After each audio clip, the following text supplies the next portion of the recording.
And it goes a little something like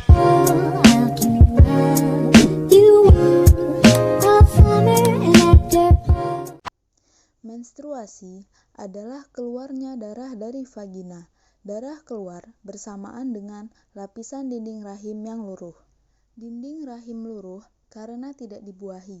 Ini mengapa wanita hamil tidak mengalami menstruasi.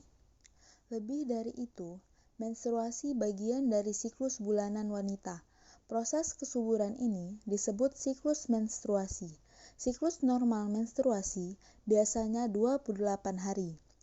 Namun, tak ada wanita yang selalu pas 28 hari. Ada yang 21 hari dan ada yang 40 hari. Rentang itu masih termasuk normal. Berikut tahap-tahap menstruasi. Yang pertama yaitu fase menstruasi. Fase menstruasi yaitu luluh dan keluarnya dinding rahim karena berkurangnya kadar hormon estrogen dan progesteron. Pasokan oksigen berkurang, sel-sel di dinding rahim mati, arteri meluruh sehingga terjadi pendarahan. Siklus ini terjadi selama 1-7 hari. Lalu yang kedua yaitu fase praovulasi, yaitu masa pembentukan dan pematangan ovum di dalam ovarium yang dipicu dengan meningkatnya kadar estrogen. Terjadi pada hari ke-7 sampai 13 sesudah menstruasi. Lalu ada yang ketiga yaitu fase ovulasi, yaitu masa subur seorang wanita, di mana suatu masa sel telur yang sudah matang, siap untuk dibuahi. Kemungkinan besar pada fase ini akan terjadi kehamilan pada hari ke-14 dari hari pertama menstruasi. Selanjutnya fase yang terakhir yaitu fase pasca ovulasi, yaitu fase kemunduran atau kekalahan ovum karena tidak dibuahi sperma.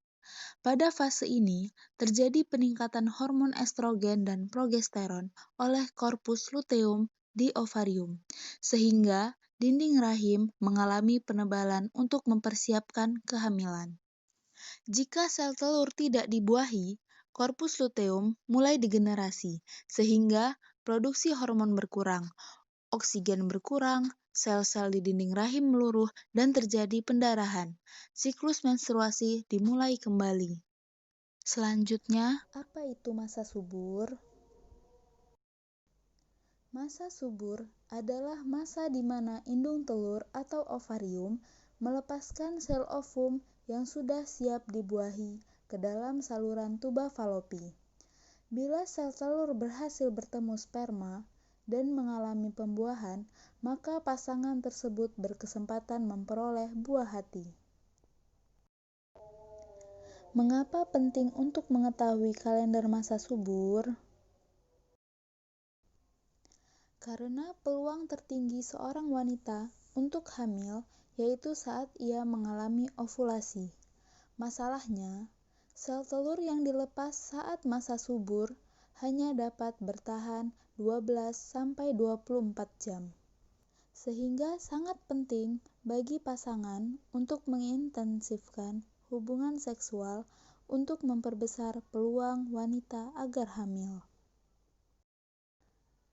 Lalu, bagaimana cara menghitung kalender masa subur sendiri? Pertama, kita siapkan kalender. Untuk menentukan masa subur, siklus haid teratur, contoh rata-rata 28 hari. Lalu menentukan HPHT, yaitu hari pertama haid terakhir. Misal hari terakhir menstruasi pada tanggal 10 Mei. Maka, menstruasi lagi terjadi tanggal 7 Juni. Lalu, kapan terjadinya masa subur? Terjadinya masa subur yaitu pada menstruasi kembali dikurang 14 hari plus minus 1. Artinya, Anda akan mengalami masa subur pada tanggal 24, 25, dan 26 Mei. Lalu, bagaimana jika siklus menstruasi tidak teratur? Anda harus mengetahui jumlah hari pada siklus menstruasi Anda dalam beberapa bulan terakhir. Hari pertama masa subur Anda dapat dihitung dengan cara mengurangi siklus terpendek dengan 18. Misalnya, siklus haid terpendek Anda adalah 28 hari, maka 28 dikurang 18 sama dengan 10. Artinya, hari pertama dalam kalender masa subur Anda adalah hari ke-10 setelah hari pertama menstruasi. Lalu, hari terakhir masa subur Anda dapat dihitung dengan cara mengurangi siklus terpanjang dengan 11.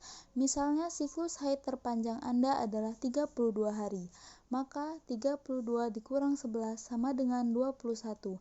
Artinya, hari terakhir dalam kalender masa subur Anda adalah hari ke-21 setelah hari pertama menstruasi. Jadi, berdasarkan hitungan tersebut, dapat disimpulkan bahwa kalender masa subur Anda berkisar antara 10 sampai 21 hari setelah hari pertama menstruasi. Disitulah Anda sangat dianjurkan untuk berhubungan seksual dengan pasangan demi meningkatkan peluang Anda untuk hamil.